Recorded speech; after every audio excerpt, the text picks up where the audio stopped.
The funnel hover is a maneuver I don't see very often, but I think it's incredibly impressive, especially when performed low to the ground. It really showcases the pilot's total control of the aircraft. Despite its name, I think of the funnel hover as more of an inverted flat spin in place, where the plane stays level without climbing or descending.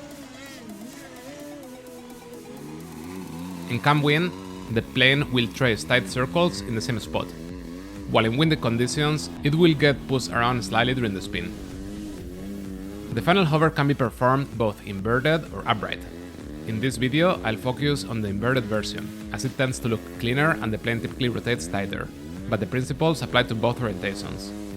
Before we get started, I want to mention that this is the method I've learned, but it's definitely not the only one. For example, some pilots like Jess Ducia perform this maneuver a bit higher off the ground with a different technique. They keep the rudder and elevator mostly fixed, modulating only the ailerons. Personally, when I perform the funnel hover close to the ground, I prefer to use the rudder more actively to maintain control, as it has a lot of authority in this maneuver. With that said, let's get started. My preferred entry into the funnel hover is from an inverted high rear. I use aileron and rudder to guide the plane into a very tight circle.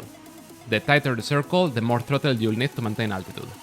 Eventually, the circle tightens so much that it transitions into a flat spin. The key to keeping it stable is finding the right throttle setting to maintaining altitude and using rudder and aileron to hold the plane in the proper attitude.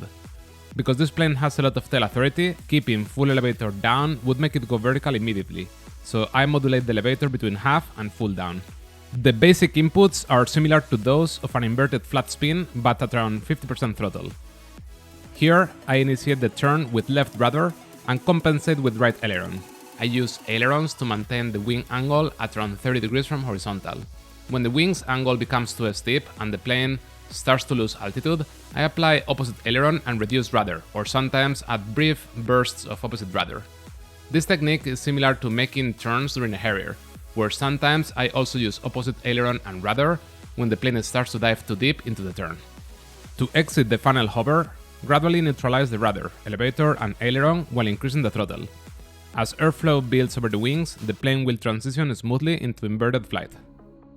While some maneuvers become easy once you know the steps and build muscle memory, the funnel hover requires a strong sense of instinct and feel, enabling the pilot to respond quickly to the plane's movements. This level of control only comes with plenty of stick time, so don't get discouraged if your funnel hovers are unstable at first.